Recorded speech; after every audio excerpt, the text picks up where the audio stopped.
നമസ്കാരം.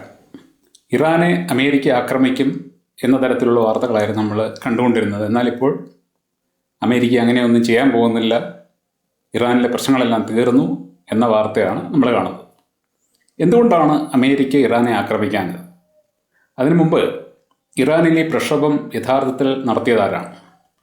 നമ്മളിതിനെക്കുറിച്ച് ഒന്ന് സൂക്ഷ്മമായിട്ട് പരിശോധിക്കുമ്പോൾ പ്രക്ഷോഭകാരികളുടെ പ്രവർത്തന രീതിയും അവരുടെ മുദ്രാവാക്യങ്ങളും വെച്ച് നമ്മൾ നോക്കുമ്പോൾ ഇതിൻ്റെ പിന്നിലെ സൂത്രധാരൻ മുമ്പ് ഇറാൻ ഭരിച്ചിരുന്ന പെഹ്ലാവി ഡൈനാസ്റ്റിയുടെ ഇപ്പോഴത്തെ ഏറ്റവും ഒടുവിലത്തെ അനന്തരാവകാശിയായിട്ടുള്ള റേസ പെഹ്ലാവി തന്നെയാണ്. 1925 മുതൽ 1979 വരെയായിരുന്നു പെഹ്ലാവി ഡൈനാസ്റ്റി, പെഹ്ലാവി രാജകുടുംബം ഇറാൻ ഭരിച്ചിരുന്നത്. 2 രാജാക്കന്മാരാണ് ഈ കാലയളവിൽ അവിടെ ഉണ്ടായിരുന്നത്. ഒന്നാമത്തെ ആൾ റേസ പെഹ്ലാവി, ഇപ്പോഴത്തെ റേസ പെഹ്ലാവിയുടെ മുത്തച്ഛൻ. പിന്നെ അദ്ദേഹത്തിൻ്റെ കാലശേഷം അദ്ദേഹത്തിൻ്റെ മകനായിട്ടുള്ള മുഹമ്മദ് റേസ പെഹ്ലാവി. മുഹമ്മദ് റേസ പെഹ്ലാവിയുടെ പ്രധാന പുരോഹിതൻ ആയിരുന്നു ഇപ്പോൾ ഇറാൻ്റെ സുപ്രീം ലീഡറായിട്ടുള്ള ആയത്തുള്ള അലി ഖമനയുടെ പിതാവ് റൂഹുള്ള ഖമനയി. അന്ന് ഈ പെഹ്ലാവി രാജകുടുംബം ഇറാൻ ഭരിക്കുമ്പോൾ അവർ ഇറാനെ മൊത്തത്തിൽ തങ്ങളുടെ സ്വന്തം സ്വത്തായിട്ടാണ് കണ്ടിരുന്നത്. ജനാധിപത്യമായിരുന്നില്ല അവിടെ നിലനിന്നിരുന്നത്. അതുകൊണ്ട് തന്നെ ജനങ്ങൾ ആ സമയത്ത് ഒരുപാട് പ്രശ്നങ്ങൾ ഈ രാജകുടുംബത്തിൽ നിന്നും നേരിട്ടിരുന്നു. അപ്പോൾ അവിടെ ഒരു ജനാധിപത്യ സംവിധാനം വരണം എന്നുള്ള ആശയം റൂഹുള്ള ഖമനയിക്കും ചിലർക്കും ഉണ്ടാവുകയും അവർ അതനുസരിച്ച് ഒരു വിപ്ലവം നടത്തുകയും അവസാനം ഇപ്പോഴത്തെ ഈ റേസ പെഹ്ലാവിയുടെ പിതാവായിട്ടുള്ള മുഹമ്മദ് റേസ പെഹ്ലാവിക്ക് രാജ്യം വിട്ട് പോകേണ്ടി വരികയും ചെയ്തു. അങ്ങനെ പോകണം എന്നുള്ള ഒരു സാഹചര്യം എത്തിയപ്പോൾ അവർ അവരുടെ സ്വത്തെന്ന് പറഞ്ഞു കഴിഞ്ഞാൽ ഇറാൻ ജനതയുടെ സ്വത്ത് പരമാവധി വിദേശത്തേക്ക് കടത്തി. സ്വിസ് ബാങ്കിലേക്കും അമേരിക്കയിലേക്കും ജർമ്മനിയിലേക്കും അങ്ങനെ പല സ്ഥലങ്ങളിലേക്കും കാനഡയിലേക്കും ഒക്കെ കടത്തിയെന്നാണ് പറയുന്നത്. കോടിക്കണക്കിന് ഡോളറിൻ്റെ സ്വത്തുക്കൾ.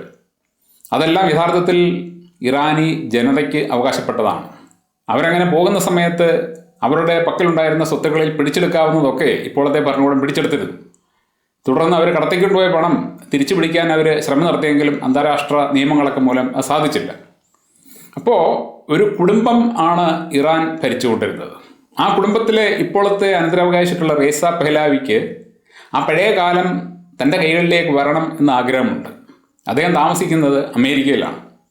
അദ്ദേഹം ഇറാൻ്റെ പ്രധാന സ്ഥാനത്തേക്ക് വന്നു കഴിഞ്ഞാൽ പിന്നെ പാശ്ചാത്യർക്കും യൂറോപ്യൻസിനുമൊക്കെ ഇറാൻ തങ്ങളുടെ കയ്യിലെ ഒരു കളിപ്പാവയായിട്ട് മാറും.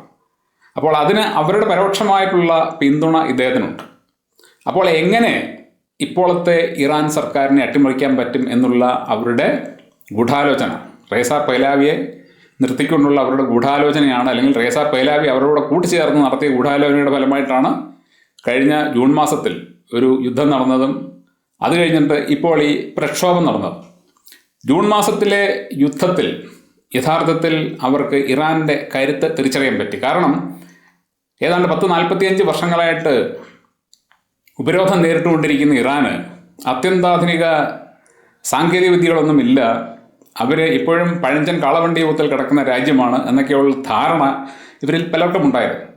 എന്നാൽ ഇറാനുമായിട്ട് ഏറ്റുമുട്ടിയപ്പോഴാണ് ഇറാൻ്റെ കരുത്ത് അവർക്ക് മനസ്സിലായത്. കാരണം അവർ വെറുതെ ഇരിക്കുകയായിരുന്നില്ല. അവർ സ്വന്തം കഴിവുകൾ മെച്ചപ്പെടുത്തി ഇപ്പോൾ സാങ്കേതികവിദ്യയിൽ വളരെയധികം മുകളിൽ നിൽക്കുന്ന പല രാജ്യങ്ങളെക്കാളും മുകളിലേക്ക് പോവുകയും അത് ആ യുദ്ധസമയത്ത് അമേരിക്കയെ പോലും അത്ഭുതപ്പെടുത്തുകയും ചെയ്തു. ഇപ്പോൾ ഈ പ്രക്ഷോഭം നടന്ന സമയത്ത് അവരതിനെ നിയന്ത്രിച്ച രീതി തന്നെ അമേരിക്കയെയും മറ്റു രാജ്യങ്ങളെയും സത്യത്തിൽ ഞെട്ടിച്ചു. കാരണം അവർ അവിടെ ഇൻ്റർനെറ്റ് കട്ട് ചെയ്ത് കഴിഞ്ഞപ്പോൾ സ്റ്റാർലിങ്ക്, ഇലോൺ മസ്കിൻ്റെ സ്റ്റാർലിങ്ക് അവിടെ ഇൻ്റർനെറ്റ് കൊടുക്കാൻ തുടങ്ങി ഫ്രീ ആയിട്ട്. സ്റ്റാർലിങ്കിനെ ബ്ലോക്ക് ചെയ്യുക എന്ന് പറയുന്നത് അസാധ്യമായിട്ടുള്ളൊരു കാര്യമായിട്ടാണ് പറയുന്നത്. എന്നാൽ ഇറാൻ അവരുടെ ഒരു വളരെ ലേറ്റസ്റ്റ് ആയിട്ടുള്ള ടെക്നോളജി അപ്ലൈ ചെയ്ത് സ്റ്റാർലിങ്ക് വരെ ജാം ചെയ്തു. അപ്പോൾ ഇറാൻ തങ്ങൾ ഉദ്ദേശിക്കുന്നതിനേക്കാളൊക്കെ വളരെയധികം മുന്നോട്ട് പോയി എന്നുള്ളത് ലോകത്തിന് മനസ്സിലാക്കാൻ സാധിച്ചു എന്നതാണ് കഴിഞ്ഞ തവണത്തെ യുദ്ധം കൊണ്ടും ഇപ്പോൾ നടന്ന ഈ പ്രക്ഷോഭം കൊണ്ടും സംഭവിച്ചിട്ടുള്ളത്. അതിലൊക്കെ ഉപരി ഇറാൻ ജനത ഇറാനിയൻ സർക്കാരിന് എതിരാണ് എന്ന് പരക്കെ പ്രചരിപ്പിക്കുന്നുണ്ട്. എന്നാൽ അത് കള്ളമാണ് എന്നുള്ളത് നമുക്കിപ്പോൾ വളരെ വ്യക്തമായിട്ട് ബോധ്യമായിട്ടുണ്ട്. കാര്യം എന്താണെന്ന് ചോദിച്ചു കഴിഞ്ഞാൽ അവിടുത്തെ ജനത സർക്കാരിനെതിരെ യാതൊന്നും ചെയ്തിട്ടില്ല. ഇപ്പോൾ അവിടെ പ്രക്ഷോഭം നടത്തിയവരുടെ ഇടയിൽ റേസ പെഹ്ലാവി പണം കൊടുത്ത് ഇറക്കിയ കൂലിപ്പട്ടാളം. അയാൾ എവിടെ നിന്നാണ് പണം കൊടുക്കുന്നത്? പണ്ട് അയാളുടെ അച്ഛൻ ഇറാനിൽ നിന്ന് സമ്പാദിച്ച കോടിക്കണക്കിന് പണം എടുത്തിട്ട് അന്ന് അത് ഏതെങ്കിലും ബാങ്കിൽ കൊണ്ടിട്ടിട്ടുണ്ട്, അല്ലെങ്കിൽ ഏതെങ്കിലും സ്റ്റോക്കിൽ കൊണ്ടിട്ടിട്ടുണ്ടെങ്കിൽ അതിപ്പോൾ 10, 50, 100 ഇരട്ടിയായിട്ട് കൂടി അയാൾ കിട്ടിയ ലാഭത്തിൽ നിന്നും കുറച്ച് പണം എടുത്താണ് ഇറാനിലെ കുറച്ച് ആൾക്കാർക്ക് കൊടുത്ത് അവരെ കൊണ്ട് സംഘടിപ്പിച്ചത്. എന്നിട്ട് ഇവർ മുദ്രാവാക്യം വിളിച്ചത് എന്താണ്? നമ്മളെല്ലാവരും കേട്ടത് അവർ സമരം ചെയ്ത കറൻസിയുടെ മൂല്യം ഇടിഞ്ഞു പോയതുകൊണ്ടാണ്, സാമ്പത്തിക ഞെരുക്കം കൊണ്ടാണെന്നാണ്. എന്നാൽ ഈ പ്രക്ഷോഭത്തിലെങ്കിലും തന്നെ സാമ്പത്തിക ഞെരുക്കത്തെക്കുറിച്ചോ അല്ലെന്നുണ്ടെങ്കിൽ കറൻസിയുടെ മൂല്യത്തെക്കുറിച്ചോ ആരും ഒന്നും പറഞ്ഞു കേട്ടില്ല. എല്ലാവരുടെയും മുദ്രാവാക്യം മുല്ലമാരുടെ ഭരണം അവസാനിക്കണം എന്നാണ്, ഇപ്പോൾ ഭരിച്ചുകൊണ്ടിരിക്കുന്ന സർക്കാർ ഇല്ലാതാകണമെന്നാണ്, പഴയ രാജഭരണം തിരികെ വരണമെന്നാണ് അവർ മുദ്രാവാക്യം വിളിച്ചത്. അപ്പോൾ എന്താണ് അതിൻ്റെ അർത്ഥം? അതിൻ്റെ അർത്ഥം റേസ പെഹ്ലാവിയുടെ ആൾക്കാരാണ് അവിടെ ഇതെല്ലാം ചെയ്തത്. അതുകൂടാതെ ഇറാനിലെ ജനതയ്ക്ക് അത്യാവശ്യം നല്ല മതഭക്തിയുള്ളവരാണ്. അവരെന്തിൻ്റെ പേരിലായാലും ശരി അവിടുത്തെ മോസ്കുകൾ തകർക്കില്ല. അവർ സർക്കാർ ഓഫീസോ അല്ലെന്നുണ്ടെങ്കിൽ മറ്റേതെങ്കിലും സ്ഥാപനമോ ഒക്കെ തകർത്തുന്നിരിക്കും, സർക്കാരിൻ്റെ സ്ഥാപനങ്ങൾക്ക് നേരെ ആക്രമണം നടത്തിയെന്നിരിക്കും. പക്ഷേ ഒരിക്കലും അവർ പള്ളികൾ തകർക്കില്ല. എന്നാൽ ഇത്തവണത്തെ പ്രക്ഷോഭത്തിൽ ഏതാണ്ട് 100ഓളം പള്ളികൾ തകർത്തുവെന്നാണ് ഇറാനിയൻ സർക്കാർ പറയുന്നത്. അതിൽ നിന്ന് തന്നെ അവർ പറയുന്നത് ഇതൊരിക്കലും ഇറാനിയൻ ജനതയല്ല ചെയ്തത്, ഇവിടേക്ക് കടന്നുകൂടിയ ചാരന്മാരാണ്, പുറത്തുനിന്ന് വന്നിട്ടുള്ള ആൾക്കാരാണ് അത് ചെയ്തതെന്ന് അവർ ഉറപ്പിച്ച് പറയുന്നത്. അതുകൊണ്ട് തന്നെയാണ് പ്രക്ഷോഭകാരികളോട് അവർ വലിയ കരുണയൊന്നും കാണിക്കാത്തത്. അവർ കൃത്യമായിട്ട് സർവൈലൻസ് നടത്തി ഡ്രോണും മറ്റും ഉപയോഗിച്ച് നിരീക്ഷണം നടത്തിയിട്ടാണ് പ്രക്ഷോഭകാരികളുടെ ഇടയിൽ നിന്നും അവർക്ക് വേണ്ട ആൾക്കാരെ കണ്ടെത്തിയത്. അത്തരക്കാരെ മാത്രമാണ് അവർ അറസ്റ്റ് ചെയ്തിട്ടുള്ളത്. അവരൊരിക്കലും ഇറാനിൽ ജീവിക്കുന്ന സാധാരണക്കാരായിട്ടുള്ള ആരെങ്കിലും അക്കൂട്ടത്തിലുണ്ടെങ്കിൽ അവരെ തല്ലുകയോ പിടിക്കുകയോ കൊല്ലുകയോ ഒന്നും ചെയ്തിട്ടില്ല. അബദ്ധവശാൽ അങ്ങനെ വല്ല സംഭവിച്ചാൽ സംഭവിച്ചൊന്നു മാത്രം. അപ്പോൾ നമ്മൾ കാണുന്ന സംഗതി എന്താണെന്ന് വെച്ച് കഴിഞ്ഞാൽ, റേസ പെഹ്ലാവി എന്ന് പറയുന്ന പഴയ രാജകുടുംബത്തിലെ അവസാന വ്യക്തിക്ക് ഈ രാജ്യം തൻ്റെ കയ്യിൽ കിട്ടണം എന്ന ആഗ്രഹമുണ്ട്. അന്ന് ഇസ്ലാമിക റെവല്യൂഷനിലൂടെ അദ്ദേഹത്തിൻ്റെ പിതാവിന് ഭരണം നഷ്ടപ്പെട്ടു, അദ്ദേഹത്തിന് നാട് വിട്ടു പോകേണ്ടി വന്നതുപോലെ വീണ്ടും ഒരു വിപ്ലവം നടത്തി ഇപ്പോഴത്തെ സർക്കാരിനെ പുറത്താക്കിയിട്ട് താൻ അവിടുത്തെ രാജാവായിട്ട് മാറുക, എന്നിട്ട് രാജ്യത്തെ അമേരിക്കയ്ക്ക് എതിരെഴുതി കൊടുക്കുക എന്നുള്ള ചിന്തയാണ് അദ്ദേഹത്തിനുള്ളത്. എന്നാൽ അവിടുത്തെ ജനതയ്ക്ക് അത് നല്ലപോലെ അറിയാവുന്നതുകൊണ്ട് റേസ പെഹ്ലാവിയുടെ ആ കളി ആ രാജ്യത്ത് നടക്കില്ല എന്നുള്ളത് ഡൊണാൾഡ് ട്രംപ് ഈ പ്രക്ഷോഭം പരാജയപ്പെട്ടു എന്ന് കണ്ടപ്പോൾ പറഞ്ഞതാണ്. അദ്ദേഹം പറഞ്ഞു, ഈ റേസ പെഹ്ലാവിക്ക് ഇറാനിയൻ ജനതയുടെ ഇടയിൽ എന്തെങ്കിലും സ്വാധീനമുണ്ടെന്ന് ഞാൻ കരുതുന്നില്ല എന്ന്. അമേരിക്കയ്ക്ക് ഒരിക്കലും ഇറാനെ ആക്രമിക്കാനുള്ള പ്ലാൻ ഉണ്ടായിരുന്നില്ല. ട്രംപ് പറഞ്ഞു ഞങ്ങൾ ആക്രമിക്കും, ഞങ്ങൾ ബോംബിടും, നിങ്ങൾ മര്യാദയ്ക്ക് അനുസരിക്കണം എന്നൊക്കെ പറഞ്ഞു. അതിന് അദ്ദേഹം ന്യായമായിട്ട് പറഞ്ഞ എന്താണ്? പാവപ്പെട്ട ഇറാനിയൻ ജനത ബുദ്ധിമുട്ട് അനുഭവിക്കുന്നത് കൊണ്ട് പ്രക്ഷോഭം ചെയ്യാം. അവിടുത്തെ സർക്കാരിൻ്റെ പിടിപ്പുകേട് മൂലം അവിടെ കറൻസിയുടെ മൂല്യം ഇടിഞ്ഞു, അവർക്ക് സാമ്പത്തികമായിട്ടുള്ള പ്രശ്നങ്ങളുണ്ട്, അതുകൊണ്ട് അവർ സമരം ചെയ്യുകയാണ്. അങ്ങനെ ന്യായമായ കാര്യങ്ങൾക്ക് സമരം ചെയ്യുന്ന പാവപ്പെട്ട നല്ലവരായിട്ടുള്ള ഇറാനിയൻ ജനതയെ അവിടുത്തെ സർക്കാർ പീഡിപ്പിക്കുകയോ അവരെ കൊല്ലുകയോ അവരെ അറസ്റ്റ് ചെയ്യുകയോ ഒക്കെ ചെയ്തു കഴിഞ്ഞാൽ അമേരിക്ക ഇടപെടുമെന്നാണ്. സത്യം പറഞ്ഞു കഴിഞ്ഞാൽ ഈ നൂറ്റാണ്ടിൻ്റെ ഏറ്റവും വലിയ കോമഡിയാണ്. ഇറാനിയൻ ജനതയോട് ട്രംപിന് അല്ലെങ്കിൽ അമേരിക്കയ്ക്ക് ഇത്രയേറെ സ്നേഹമുണ്ടെങ്കിൽ അവരെന്താണ് ചെയ്യേണ്ടത്? ഉപരോധം നീക്കുക എന്നുള്ളതാണ്. അവിടെ ഉപരോധം ഏർപ്പെടുത്തിയിട്ടുണ്ടെങ്കിൽ അതിൻ്റെ ദൂഷ്യഫലം അനുഭവിക്കുന്നത് സർക്കാരല്ല, ജനമാണ്. വിലക്കയറ്റം ഉണ്ടായിക്കഴിഞ്ഞാൽ പ്രശ്നം നേരിടുന്നത് സർക്കാരല്ല, അവിടുത്തെ ജനതയാണ്. അപ്പോൾ അവിടുത്തെ ജനതയുടെ പേരിൽ മുതലക്കണ്ണീരൊഴുക്കുന്ന ഈ ട്രംപിനോ അല്ലെന്നുണ്ടെങ്കിൽ അമേരിക്കയ്ക്കോ ഈസിയായിട്ട് ചെയ്യാൻ പറ്റുന്ന കാര്യമാണ് അവിടുത്തെ ഉപരോധം നീക്കുക.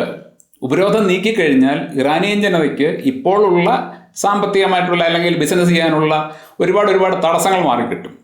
അവർക്ക് സാമ്പത്തികമായിട്ട് കുറേ കൂടി ഒരുപക്ഷെ വളരെയധികം മെച്ചപ്പെടാൻ സാധിക്കും. ഇവരുടെ ഒന്നും സഹായമില്ലാതെ തന്നെ അവർ നമ്മുടെ രാജ്യത്തേക്കാളൊക്കെ വളരെ നല്ല നിലയിൽ നിൽക്കുന്ന ഒരു രാജ്യമാണ്. അപ്പോൾ അവർക്ക് ഉപരോധം കൂടി നീങ്ങിക്കഴിഞ്ഞാൽ അവരുടെ വളർച്ച എത്ര ഗണ്യമായിട്ട് കൂടും എന്നുള്ളത് നമുക്ക് അനുമാനിക്കാവുന്നേ ഉള്ളൂ. പക്ഷേ അമേരിക്കയ്ക്ക് അവരുടെ ഉപരോധം നീക്കണമെന്ന് യാതൊരു ആഗ്രഹവുമില്ല.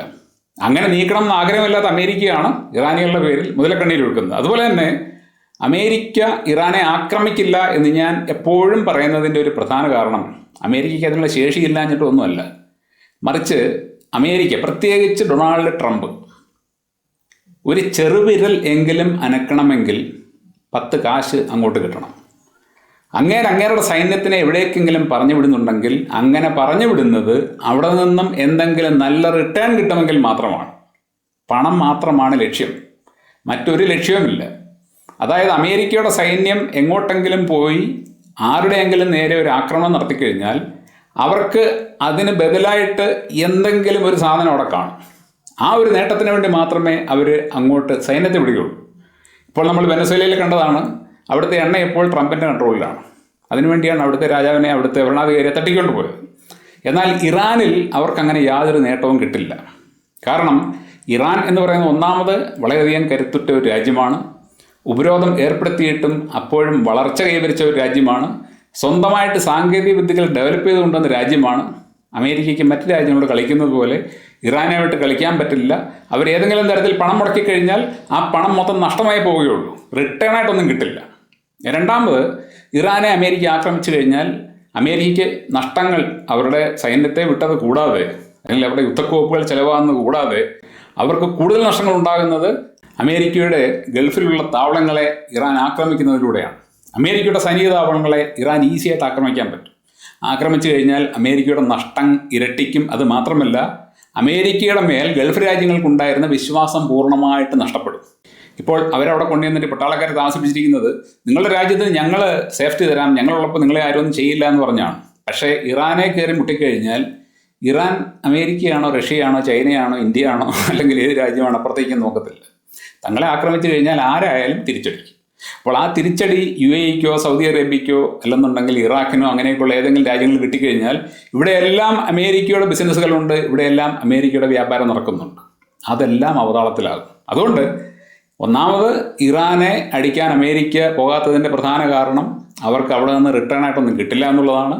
രണ്ടാമത്, ആ ആക്രമണത്തിലൂടെ അവർക്ക് സ്വന്തം പോക്കറ്റിൽ നിന്നും അതുപോലെ തന്നെ മറ്റ് രാജ്യങ്ങളിൽ അവർ ഇറക്കിയിരിക്കുന്ന പണവും മറ്റ് കുറേയേറെ ഇൻഫ്രാസ്ട്രക്ചറും മറ്റു കുറേയേറെ നഷ്ടങ്ങളും ഉണ്ടാകും എന്ന കാരണം കൊണ്ടാണ്. അതുകൊണ്ട് ട്രംപ് ഒരു കാലത്തും ഇറാനെ അടിക്കാൻ പോയില്ല. മാത്രമല്ല, നമ്മൾ കേട്ട ഒരു വാർത്തയാണ്, നെതന്യാഹു പോലും പറഞ്ഞത്ര ഇറാനെ ആക്രമിക്കരുതെന്ന്. കാരണം ജൂണിൽ നടന്ന സംഭവം അദ്ദേഹത്തിന് ഓർമ്മയുണ്ട്. ഇറാനെ കയറി അമേരിക്ക എന്തെങ്കിലും കഷ്ടകാലത്തിന് ചെയ്തു കഴിഞ്ഞാൽ ആദ്യം ഇറാൻ അടിക്കുന്നത് ചിലപ്പോൾ ഇസ്രായേലിനെ ആയിരിക്കും. അത് പണ്ടടിച്ചതുപോലെ ആവത്തില്ല, തീരുവയുള്ള അടിയായിരിക്കും. അതെല്ലാ രാജ്യങ്ങൾക്കും അറിയാം, സൗദി അറേബ്യയ്ക്കും അറിയാം, മറ്റ് സകല രാജ്യങ്ങൾക്കും അറിയാം. അതുകൊണ്ട് ഒരിക്കലും അത്തരത്തിലുള്ള ഒരു സാഹസത്തിന് ട്രംപ് മുതിരുകയില്ല. ട്രംപ് അതിന് മുതിരണമെന്നുണ്ടെങ്കിൽ ട്രംപിന് ഉറപ്പ് കിട്ടണം ഇറാൻ തങ്ങൾക്ക് പിടിച്ചെടുത്ത് അവിടെയുള്ള എണ്ണ, അവിടെയുള്ള മറ്റ് റിസോഴ്സസ് തങ്ങൾക്ക് വിൽക്കാൻ പറ്റണമെന്നുള്ളത്. അത് ട്രംപല്ല, അമേരിക്കയിൽ ഏത് പ്രസിഡന്റ് ഏത് കാലത്ത് വന്നാലും ശരി നടക്കാൻ പോകുന്ന കാര്യമല്ല. അങ്ങനെ നടക്കണമെന്നുണ്ടെങ്കിൽ ഇപ്പോഴത്തെ ആയത്തുള്ള അലി ഖമനയുടെ നേതൃത്വത്തിലുള്ള ഭരണകൂടം അവിടെ നിന്ന് പോയി നട്ടെല്ല് പണയം വെച്ച ആരെങ്കിലും അവിടെ അധികാരത്തിൽ വരണം. അതല്ലാതെ ഒരിക്കലും അത് നടക്കില്ല.